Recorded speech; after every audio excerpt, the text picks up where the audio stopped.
Shalom, saudaraku yang dikasihi Tuhan Yesus Kristus.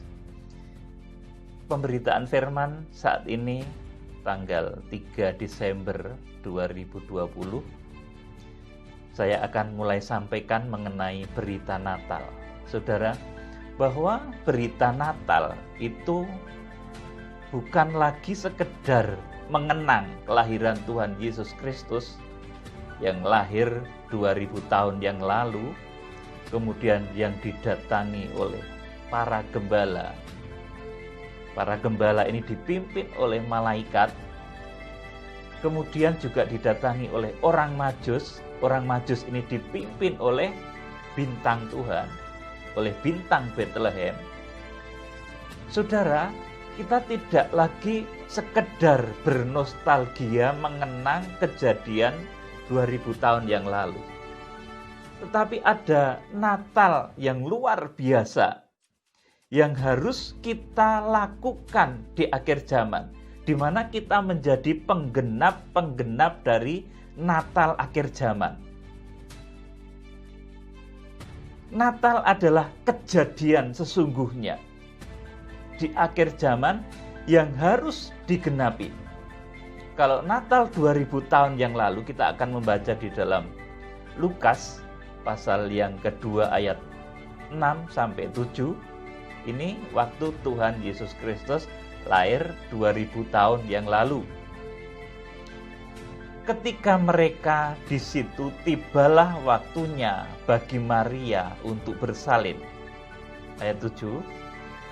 Dan ia melahirkan seorang anak laki-laki, anaknya yang sulung, lalu dibungkusnya dengan lampen dan dibaringkannya di dalam palungan, karena tidak ada tempat bagi mereka di rumah penginapan. Saudara, namanya sakit bersalin ini bisa terjadi begitu mendadak, sampai Maria ini, saudaraku, melahirkan Yesus pada tempat yang sangat hina. Di sini digambarkan dibungkusnya dengan lampen dan dibaringkannya di dalam palungan karena tidak ada tempat bagi mereka di rumah penginapan. Sudah sakit bersalin, saudaraku, ini begitu mendadak. Saudaraku, sampai Maria ini untuk melahirkan Yesus ini harus terpaksa dilahirkan di satu tempat karena Maria sudah tidak bisa lagi menahan sakit bersalinnya itu. Saudara, ini kelahiran Tuhan Yesus 2000 tahun yang lalu. Ini kelahiran kepala gereja. Saudara, perhatikan baik-baik perkataan saya. Kemudian di akhir zaman ini akan ada kelahiran besar. Kalau 2000 tahun yang lalu itu kelahiran kepala gereja. Kemudian yang akan segera kita genapi, kita sambut, kita semua akan menjadi penggenap-penggenapnya. Ini adalah lahirnya tubuh Tuhan Yesus Kristus. Kalau 2000 tahun yang lalu itu lahirnya Tuhan Yesus Kristus, Sang Kepala Gereja, maka yang akan kita kerjakan, yang harus kita genapi, ini adalah lahirnya tubuh Kristus. Saudaraku, tubuh Kristus ini juga berkarakter, saudaraku, seperti Tuhan Yesus Kristus. Dia memiliki karakter yang luar biasa dahsyat. Tubuh Kristus yang lahir ini, saudaraku, dia harus memiliki karakter hamba Tuhan, karakter jemaat-jemaat yang dewasa rohani, yang dari mulutnya nanti keluar pedang bermata dua. Karakter jemaat-jemaat yang terukur rohaninya menjadi bait suci Allah. Saudara yang dikasihi Tuhan, kita akan membaca di akhir zaman akan ada kelahiran besar, yaitu lahirnya jemaat-jemaat yang terukur rohaninya, kemudian bersatu utuh dari segala bangsa, suku, bahasa, dari berbagai macam organisasi gereja di muka bumi ini. Organisasi gereja nanti akan melebur menjadi satu, menjadi organisme tubuh Kristus yang esa. Saudara, kalau dulu Maria di dalam Lukas pasal 2 ayat 6-7. Kemudian di akhir zaman kita akan melihat Wahyu pasal 12 ayat yang ke-1. Maka tampaklah suatu tanda besar di langit, seorang perempuan berselubungkan matahari dengan bulan di bawah kakinya dan sebuah mahkota dari 12 bintang di atas kepalanya. Perhatikan ayat 2, ia sedang mengandung dan dalam keluhan dan penderitaannya hendak melahirkan, ia berteriak kesakitan. Kemudian ayat 3 perhatikan juga, maka tampaklah suatu tanda yang lain di langit, lihatlah seekor naga merah padam besar berkepala 7 dan bertanduk 10 dan di atas kepalanya ada 7 mahkota. Ayat 4, dan ekornya menyeret sepertiga dari bintang-bintang di langit dan melemparkannya ke atas bumi. Dan naga itu berdiri di hadapan perempuan yang hendak melahirkan itu untuk menelan anaknya segera sesudah perempuan itu melahirkannya. Ayat 5 perhatikan baik-baik, ini yang dilahirkan. Nanti saya terangkan siapa yang dilahirkan di dalam Wahyu pasal 12 ayat yang kelima ini. Maka ia melahirkan seorang anak laki-laki yang akan menggembalakan semua bangsa dengan gada besi. Tiba-tiba anaknya itu dirampas dan dibawa lari kepada Allah dan ke tahtanya. Saudara, siapa anak laki-laki ini? Saudara, ini nanti akan saya terangkan dalam kaitan ayat-ayat yang selanjutnya. Kemudian ayat yang ke-6, perempuan itu lari ke padang gurun, di mana telah disediakan suatu tempat baginya oleh Allah, supaya ia dipelihara di situ 1260 hari lamanya. Amin. Saudaraku, jadi pengungsian di akhir zaman ini terjadi bukan karena ada bencana. Saudaraku, kalau pada zaman Nuh, itu Nuh membangun bahtera karena akan ada bencana air bah.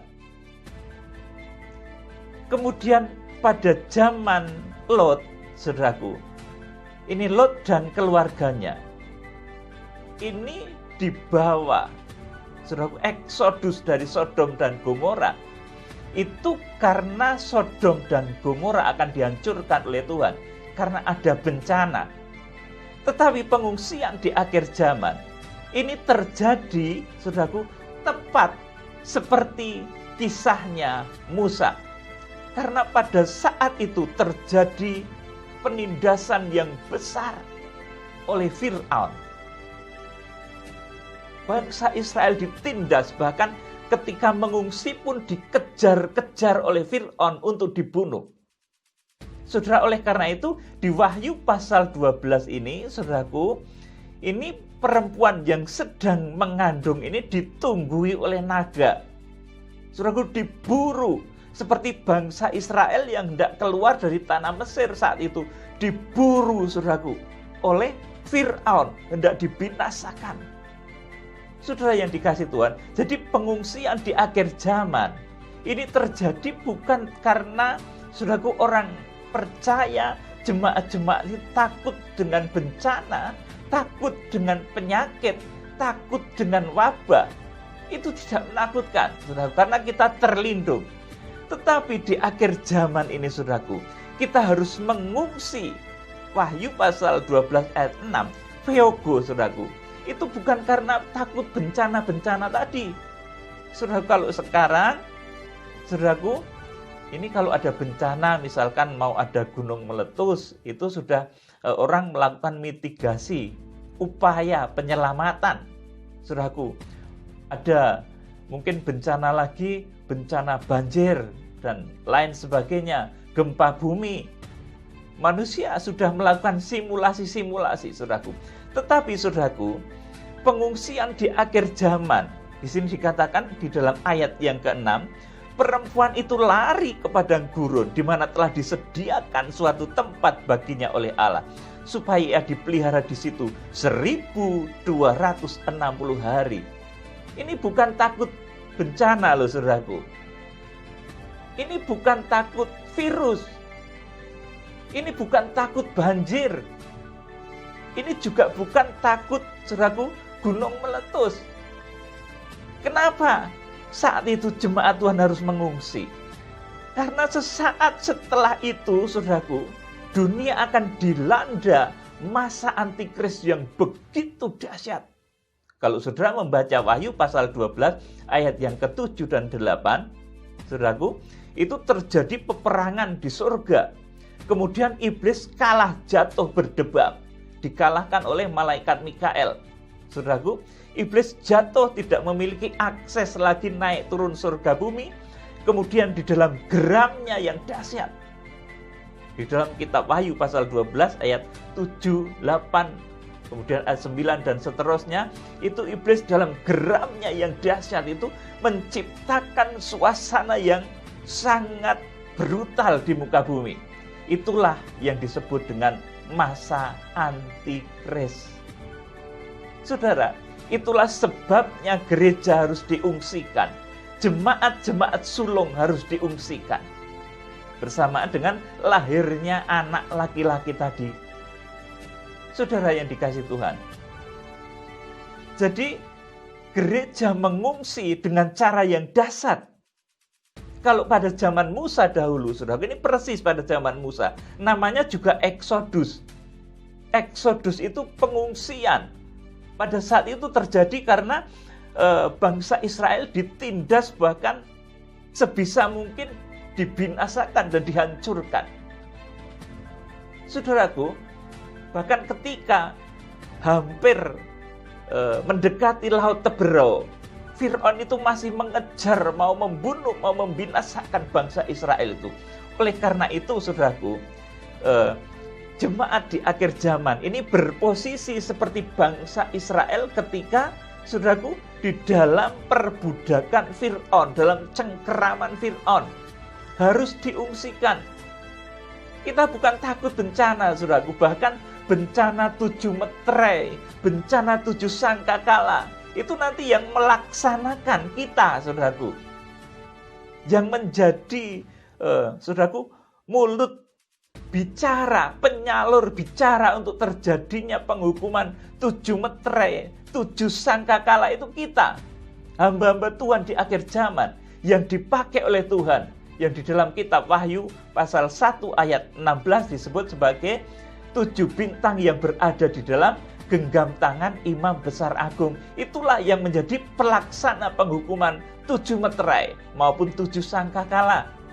Dan nanti ketika penghukuman 7 meterai dan 7 sangkakala ini berakhir, baru, saudaraku, jemaat ini diungsikan theogo ke satu tempat yang disediakan oleh Allah yang lamanya 1260 hari lamanya. Saudara, jadi di sana, di padang belantara pengungsian, taman padang belantara pengungsian, itu lamanya nanti kita 1260 hari. Alkitab menulis 4 kali, ini kitab Wahyu saja, belum nubuatan di dalam kitab Nabi Daniel, bahwa masa antikris itu terjadi di pertengahan 7 masa. Artinya 3,5 tahun. Pembinasa keji itu akan menguasai bumi selama 3,5 tahun.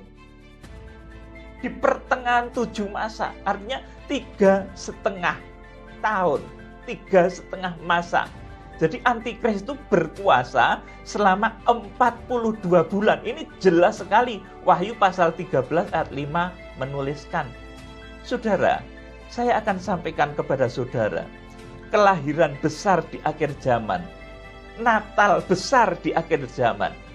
Yang ini bukan sekedar kita mengenang kelahiran Tuhan Yesus, tetapi kita akan mewujudkan lahirnya, tubuhnya Tuhan Yesus Kristus. Kita akan mewujudkan lahirnya tubuh Kristus. Wahyu pasal yang ke-12 ayat yang ke-5. Maka ia melahirkan seorang anak laki-laki yang akan menggembalakan semua bangsa dengan gada besi. Tiba-tiba anaknya itu dirampas dan dibawa lari kepada Allah dan ke tahtanya. Amin. Saudaraku yang dikasihi Tuhan. Jadi Natal, berita kelahiran anak laki-laki. Saudaraku, ini merupakan satu berita yang dibenci oleh iblis. Saudaraku, karena anak laki-laki inilah, saudaraku, yang nanti akan menghancurkan kepala ular. Kitab Kejadian menulis seperti itu. Anak laki-laki inilah, saudaraku, keturunan perempuan inilah yang nanti akan menghancurkan antikris. Saudaraku, kalau tubuh Kristus sudah jadi, dia sebagai kepala gereja akan datang dan bersatu dengan tubuhnya, maka antikris akan dihancurkan. Kepala naga, kepala ular itu akan dihancurkan. Saudara, kalau dahulu yang berseteru itu memang antara Hawa dengan ular, saudaraku. Tetapi bukan Hawa sendiri yang akan menghancurkan ular itu. Kalau saudara membaca di dalam kitab Kejadian, nanti kita baca bersama-sama. Yang akan menghancurkan kepala ular itu ternyata keturunan dari perempuan itu. Keturunan dari Hawa. Saudaraku, jadi bukan Hawa sendiri membunuh ular. Memang firman Tuhan tidak menyebutkan, Hawa tidak akan melakukan hal itu. Jadi bukan Hawa sendiri yang membunuh ular naga itu, tetapi nanti keturunan dari wanita itu yang akan membunuh, yang akan menghancurkan kepala ular. Saudara, jadi Natal ini sesuatu yang sangat tidak disukai oleh iblis. Saudaraku, berita tentang kelahiran anak laki-laki ini memang berita yang sangat tidak disukai oleh iblis. Jadi Natal ini sesuatu yang sangat tidak disukai oleh iblis karena lewat berita Natal, berita lahirnya anak laki-laki, ini ada kelepasan. Kelepasan manusia daripada dosa dan maut. Saudara yang dikasihi Tuhan, di dalam sejarah Alkitab mencatat ketika anak laki-laki lahir, ketika Musa lahir, saudaraku, ini anak laki-laki yang saya sebut pertama, ini lahirnya Musa. Ini Musa ini akan membawa kelepasan bagi bangsa Israel dari perbudakan Fir'aun di Mesir. Saudaraku, dan Musa adalah gembala dari bangsa Israel yang akan melepaskan Israel dari perbudakan di Mesir, dari kekejaman Fir'aun. Saudara, pada saat itu Fir'aun yang merupakan pada saat itu dihinggapi oleh roh iblis, ini memerintahkan pembunuhan terhadap bayi laki-laki di Israel. Kalau saudara membaca dalam Keluaran pasal 1 ayat 22. Jadi semua bayi, saudaraku, bayi laki-laki itu, saudaraku, dihanyutkan, dibunuh, dilempar di sungai Nil. Itu perintah Fir'aun ketika zaman Musa lahir. Jadi saudaraku, kalau ada anak laki-laki, saudaraku, di mana mulutnya merupakan penyambung bicaranya Tuhan, ini pasti dibenci, saudaraku, oleh saudaraku iblis pada saat itu menjelma di dalam pribadi Fir'aun. Tidak suka sekali, saudaraku. Karena Musa ini nanti akan melepaskan Israel dari perbudakan Fir'aun, dari perbudakan Mesir. Musa adalah gembala umat Israel yang melepaskan Israel dari perbudakan Fir'aun.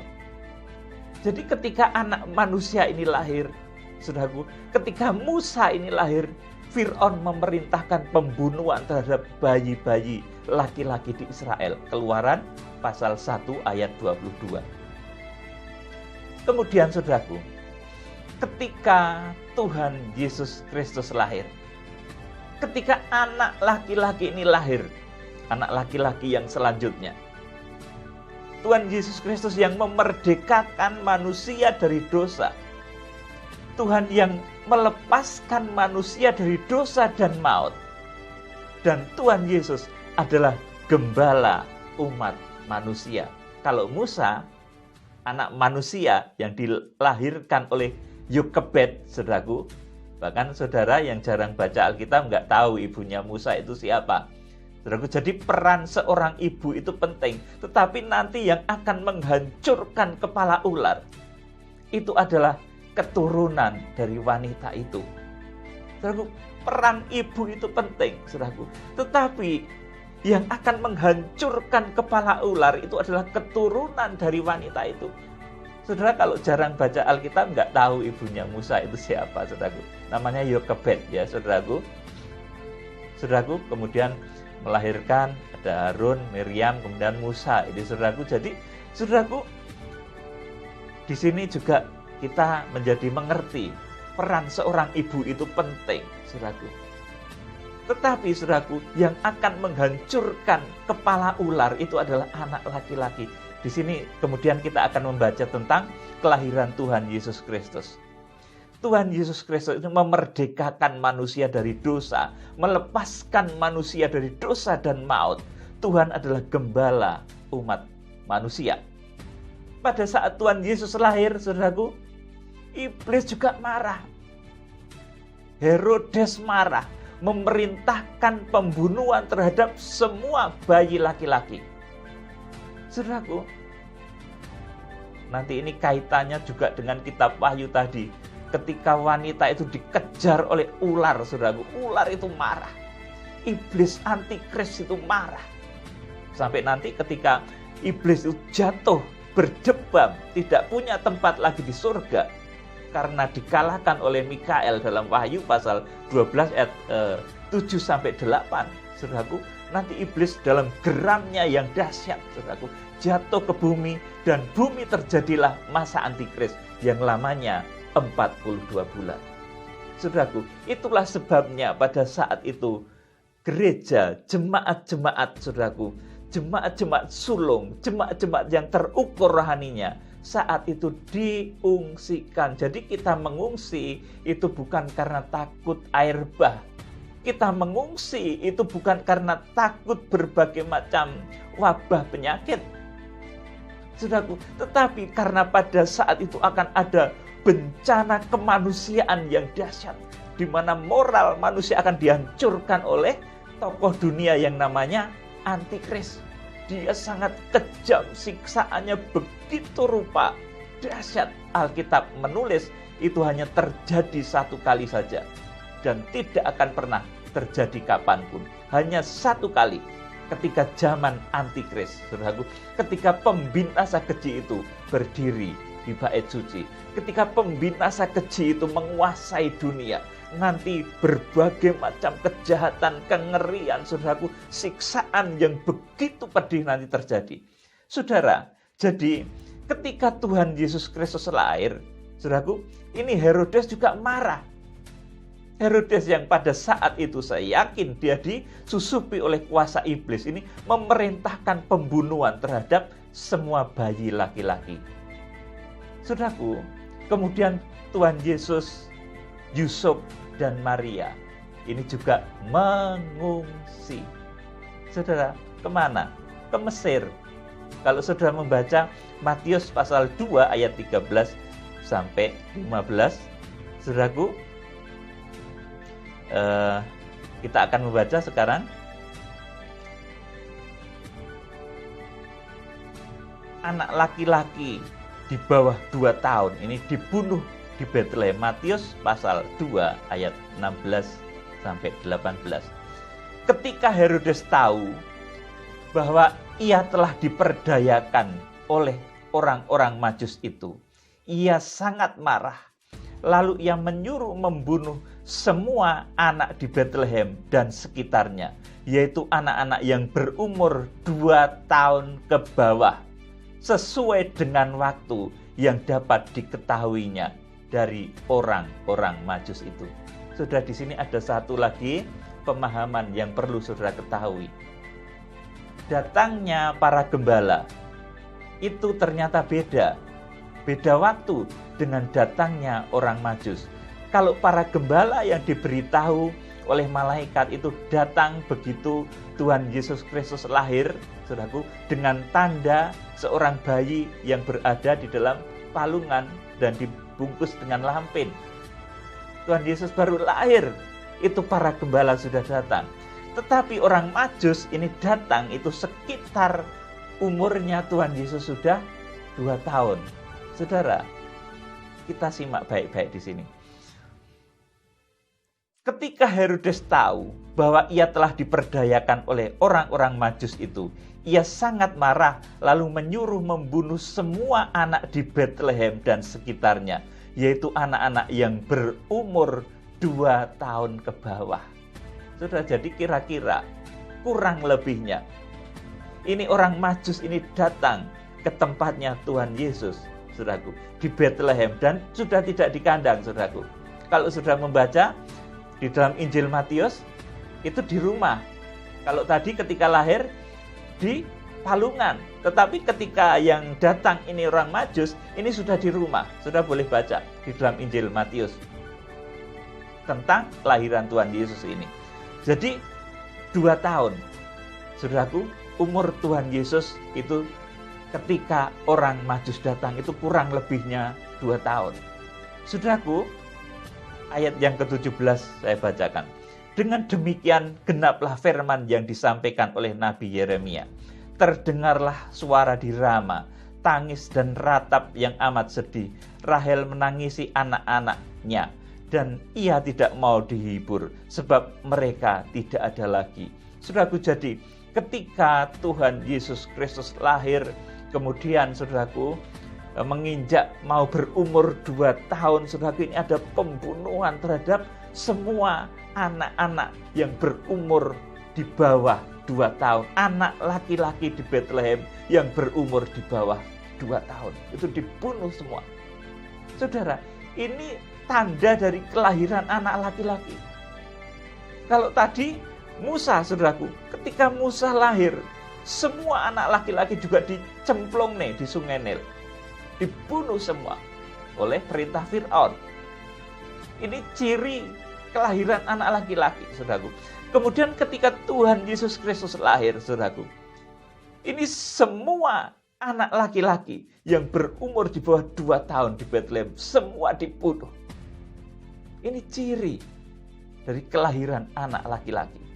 Saudara, mengapa ini kelahiran anak laki-laki, baik Musa maupun Tuhan Yesus, ini sangat dibenci oleh iblis, saudaraku?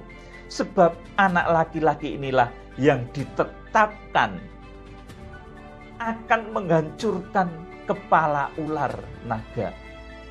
Jadi mengapa kelahiran anak laki-laki, saudaraku, baik Musa ataupun Tuhan Yesus, ini begitu dibenci oleh iblis, saudaraku? Sebab, saudaraku, anak laki-laki inilah yang ditetapkan akan menghancurkan kepala ular. Menurut kitab Kejadian dituliskan begitu. Yang ditetapkan oleh Tuhan untuk melakukan pembalasan terhadap ular, itu adalah anak laki-laki, keturunan dari Hawa, keturunan dari wanita itu.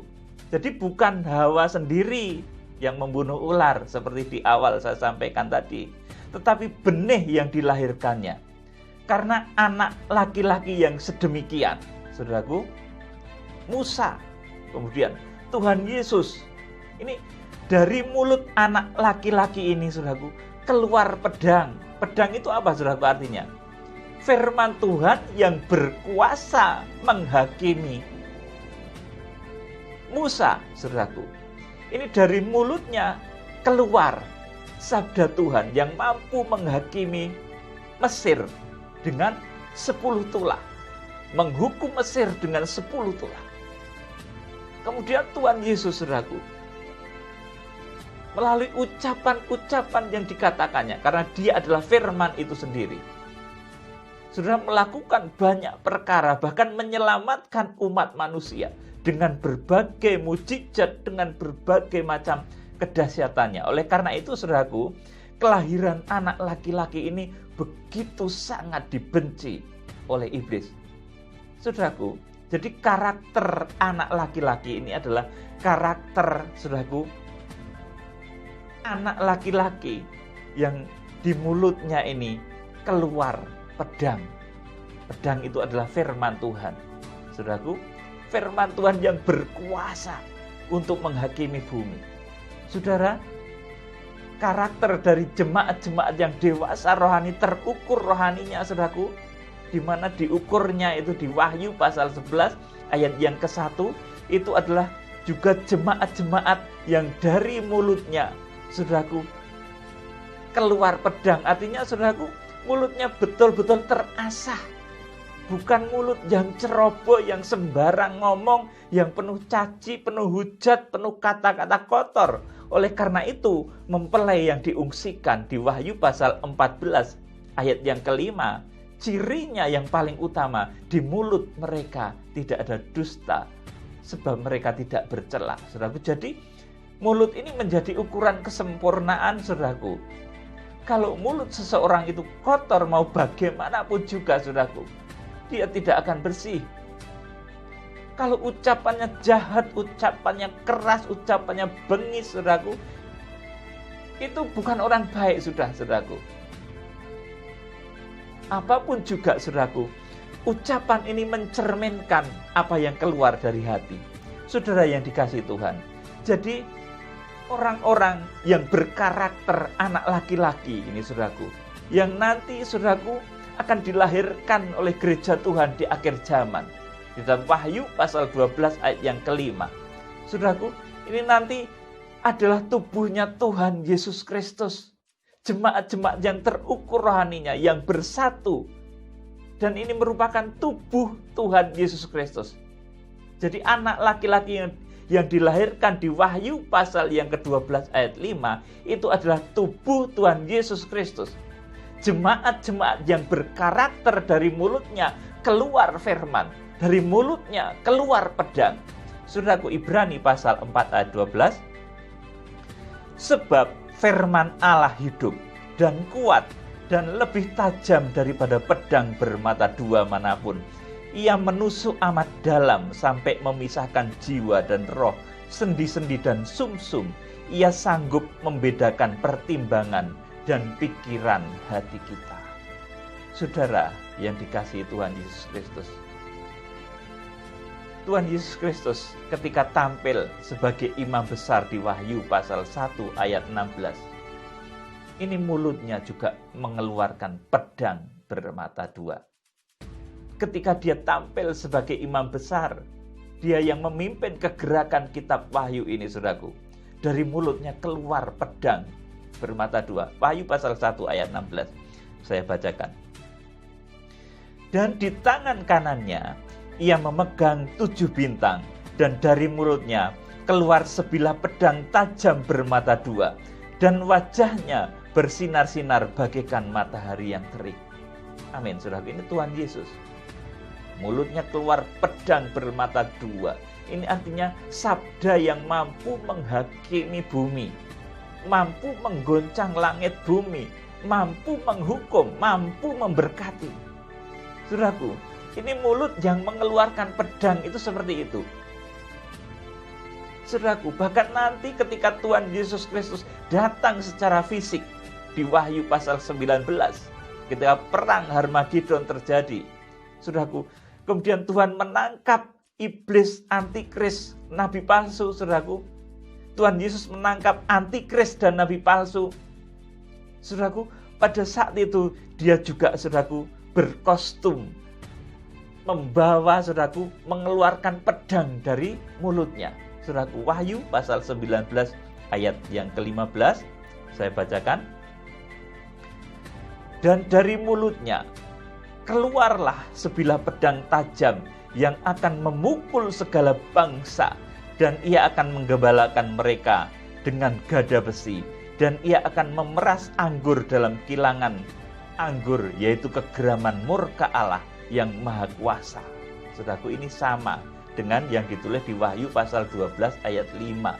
Saudaraku, menggembala mereka dengan gada besi. Wahyu pasal 12 ayat 5 juga ditulis seperti itu. Saudaraku, Tuhan Yesus itu menggembala nanti bersama dengan tubuhnya, saudaraku. Tuhan Yesus itu kepala gereja. Dan yang lahir di Wahyu pasal 12 ayat 5 itu tubuhnya, tubuh Kristus. Saudaraku, jadi menggembala segala bangsa dengan gada besi ini, saudaraku, ini bersama-sama dengan mempelainya, bersama-sama dengan tubuhnya.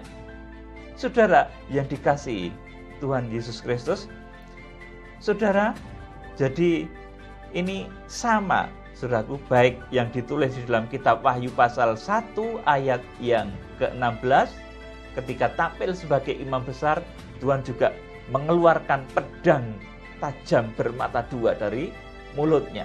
Di Wahyu pasal yang ke-19 ayat 15, ketika menangkap antikris dan nabi palsu, Tuhan Yesus juga, saudaraku, berkostum seperti itu. Dari mulutnya keluar pedang.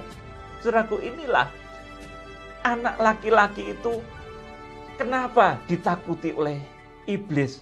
Bahkan ketika lahir pun, saudaraku, Tuhan Yesus sudah diburu-buru, saudaraku, oleh maut, saudaraku. Ketika Tuhan Yesus lahir 2000 tahun yang lalu, semua anak laki-laki dibunuh. Herodes marah. Musa juga begitu, saudaraku. Musa yang menggambarkan anak laki-laki saya juga begitu. Ketika Musa lahir, semua anak laki-laki dicampakkan, saudaraku, ke sungai Nil.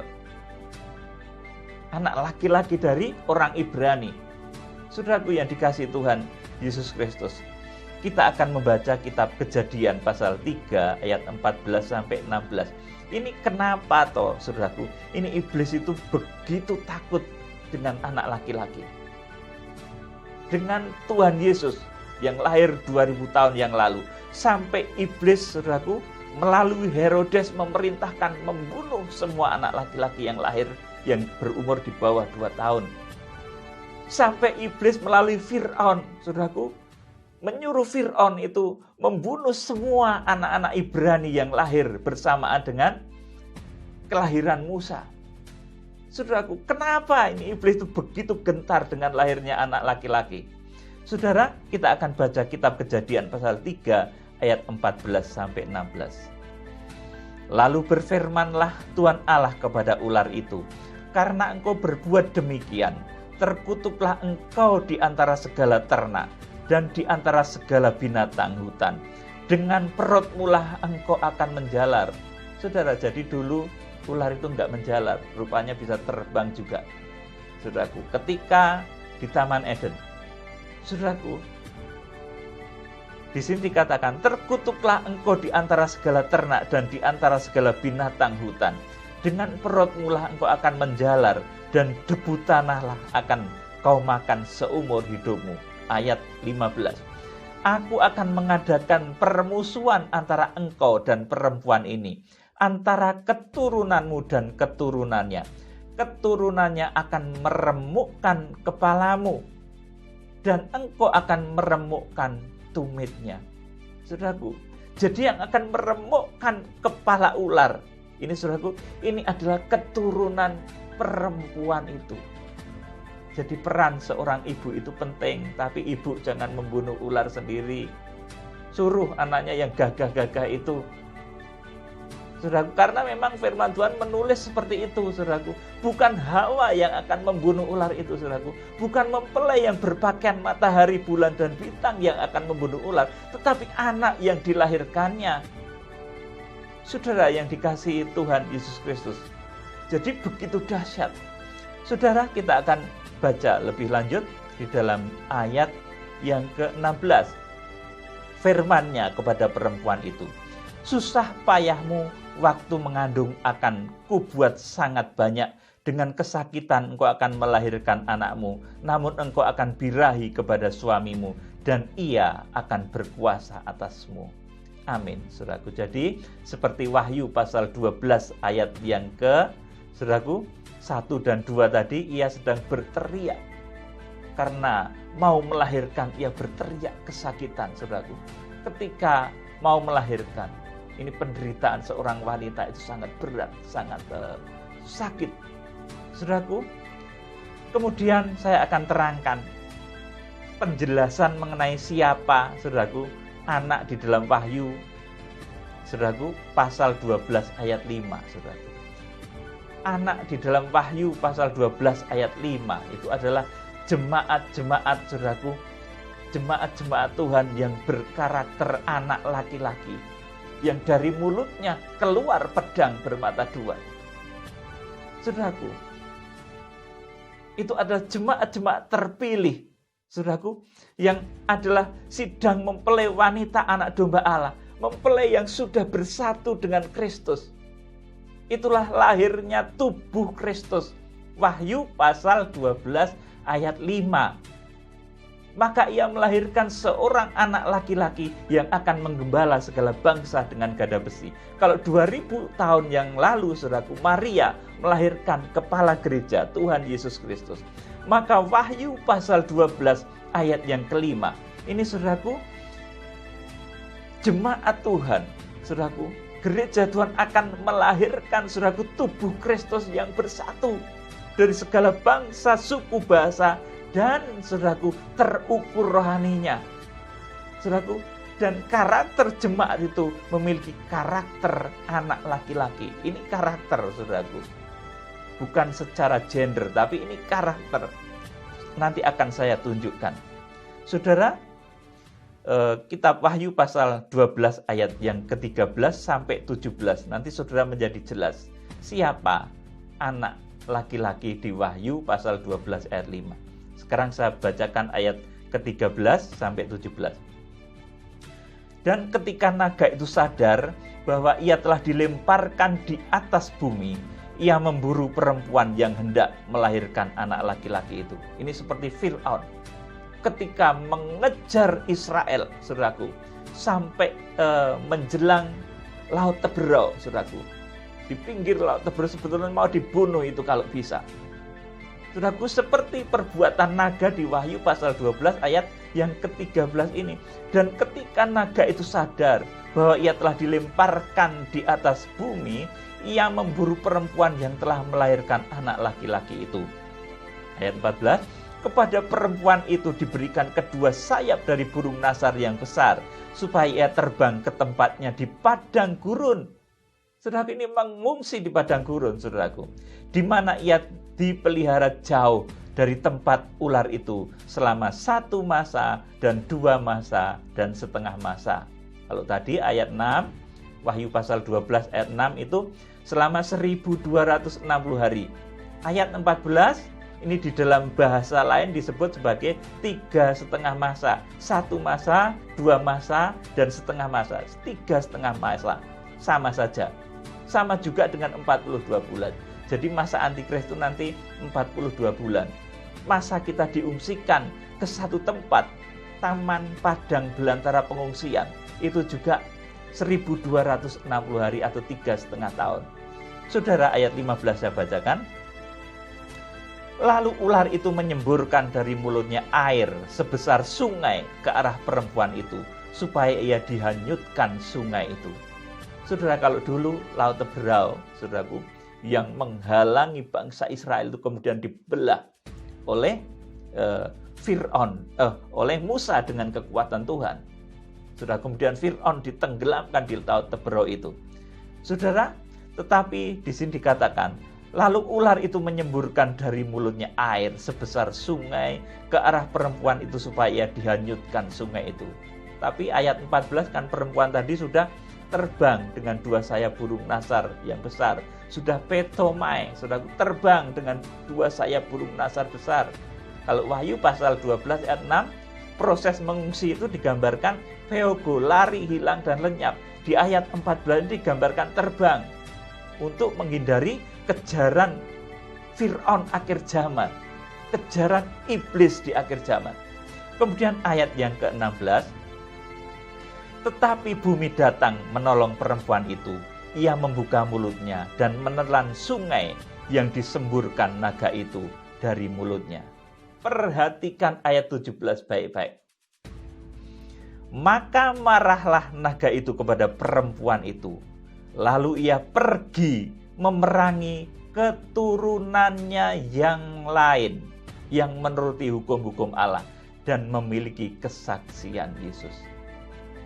Saudara, jadi perempuan di Wahyu pasal 12 ayat 1 tadi, saudaraku, maka tampaklah satu tanda besar di langit, seorang wanita berselubungkan matahari, bulan, dan bintang. Saudaraku, itu dia memiliki keturunan tidak cuma anak laki-laki tadi, tetapi dia juga memiliki keturunan yang lain. Saudara, yaitu orang-orang yang tidak dewasa rohaninya, yang tidak memiliki karakter anak laki-laki. Saudaraku, nanti akan tertinggal. Itulah kanak-kanak rohani, itulah pelataran. Saudara, jadi saudaraku, menjadi jelas sekarang Wahyu pasal 12 ayat yang kelima itu, saudaraku, adalah jemaat-jemaat terpilih yang nanti disebut sebagai tubuhnya Tuhan Yesus Kristus, yang terukur rohaninya sebagai bait suci Allah. Saudara, Wahyu pasal 17 ini membukakan rahasia. Maka marahlah naga itu kepada perempuan itu, lalu ia pergi memerangi keturunannya yang lain, yang menuruti hukum-hukum Allah dan memiliki kesaksian Yesus. Jadi wanita di Wahyu pasal 12 ayat 1 dan 2 yang berpakaian matahari, bulan, dan bintang, dia juga punya keturunan yang lain, saudaraku, yang tidak diungsikan, saudaraku, dan masuk masa antikris. Ini diizinkan nanti diinjak-injak, bahkan dibinasakan, saudaraku, dipenggal oleh antikris di akhir zaman. Saudaraku, jadi mari kita belajar menjadi dewasa rohani. Saudara, sekarang menjadi jelaskan Wahyu pasal 12 ayat 5 yang lahir itu siapa, saudaraku? Itu lahirnya tubuh Kristus. Saudara, karena saudaraku, wanita di Wahyu pasal 12 ayat yang ke-1 dan ke-2, mari kita akan baca. Saudaraku, Wahyu pasal 12 ayat yang ke-1 dan ke-2.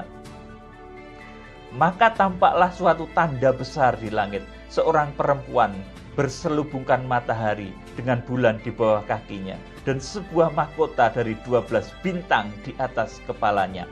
Ia sedang mengandung dan dalam keluhan dan penderitaannya hendak melahirkan. Ia berteriak kesakitan.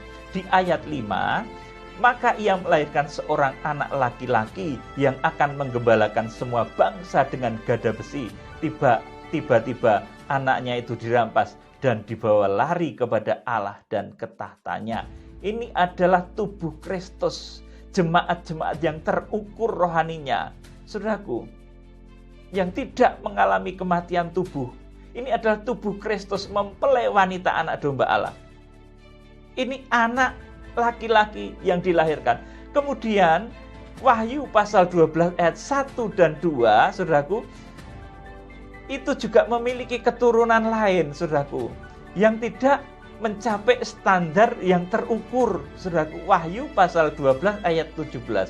Maka marahlah naga itu kepada perempuan itu, lalu pergi memerangi keturunannya yang lain, yang menuruti hukum-hukum Allah dan memiliki kesaksian Yesus.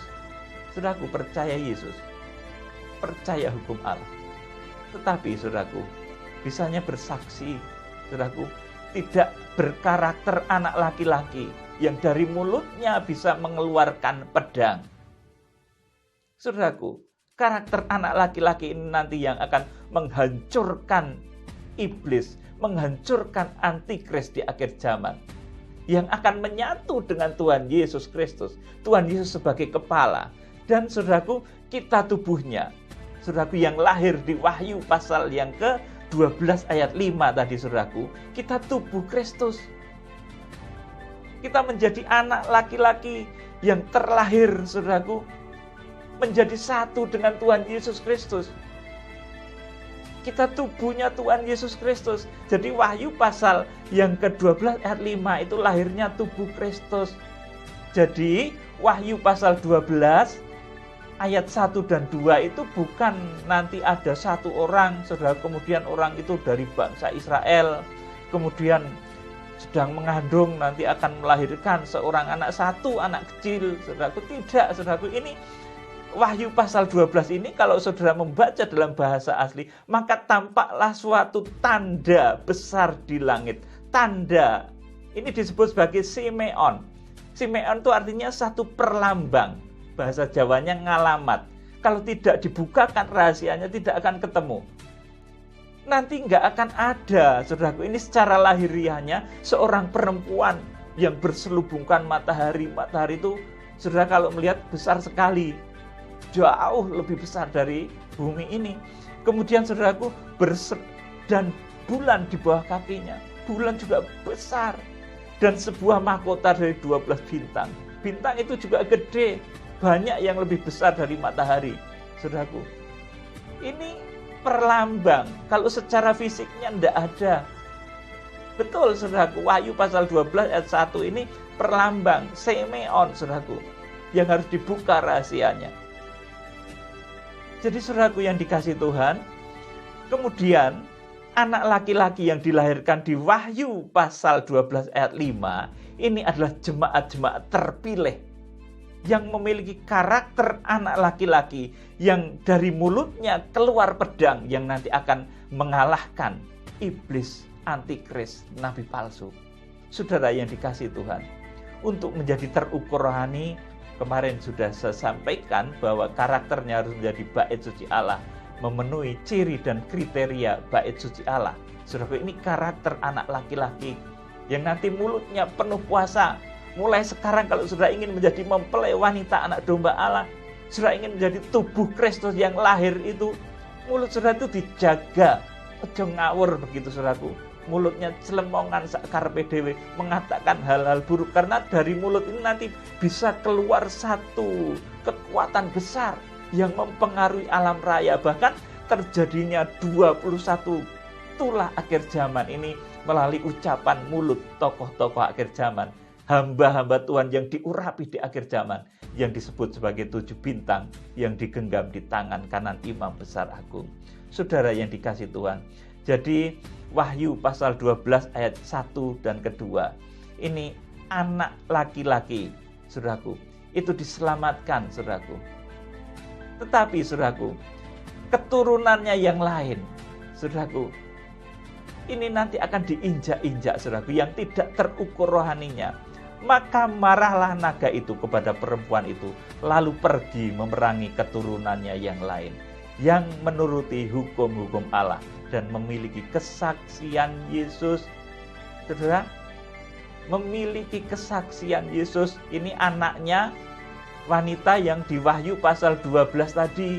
Jadi kalau memiliki kesaksian Yesus ini, saudaraku, saudara menjadi jelas kalau di Wahyu pasal 12 itu bukan secara letterlek. Saudaraku, saudara terjemahkan itu nanti akan ada darah Israel, itu maaf ya, tafsiran yang keliru. Saudara, itu adalah gambaran gereja akhir zaman dari seluruh penjuru bumi nanti yang akan melahirkan tubuh Kristus yang esa. Itu adalah Wahyu pasal 12 ayat yang kelima. Ini Natal sesungguhnya yang segera akan kita jelang. Wahai hamba-hamba Tuhan, ayo kita bangun ini. Mari kita bangun kesatuan tubuh Kristus ini. Karena ini merupakan satu rencana Tuhan yang harus segera digenapi. Kita jangan lagi kalau Natalan itu cuma mengenang kelahiran Tuhan Yesus Kristus 2000 tahun yang lalu. Menggambarkan 2000 tahun yang lalu aja masih sering keliru, saudaraku. Orang Majus dengan para gembala bareng, padahal itu nggak pernah bareng, saudaraku. Beda hampir 2 tahun, saudaraku. Para gembala itu datang begitu Tuhan Yesus lahir, orang Majus itu datang sekitar 2 tahun sesudah Tuhan Yesus lahir. Saudara yang dikasih, belajarlah pendalaman firman Tuhan ini semakin dalam. Nanti saudara akan betul-betul memahami alur dari kegenapan kitab Wahyu. Detail kronologis dari kejadian yang akan terjadi di dalam kitab Wahyu. Jadi, saudaraku, Natal yang segera akan kita sambut. Kita akan melahirkan tubuh Kristus yang esa. Wahyu pasal 12 ayat yang kelima. kita akan melahirkan jemaat-jemaat yang terukur rohaninya, untuk layak Theogo, untuk layak Petomai, saudaraku, untuk layak, saudaraku, diungsikan, lari, hilang, lenyap, dan terbang. Kemudian ketika Tuhan Yesus Kristus datang, nanti diangkat hidup-hidup. Baru Remse itu di Wahyu pasal 19, diangkat, diubah dalam tubuh yang tidak bisa binasa. Salam penuaian Tuhan Yesus Kristus, Imam Besar Agung, pemimpin kegerakan Kitab Wahyu, memberkati saudara. Haleluya. Amin.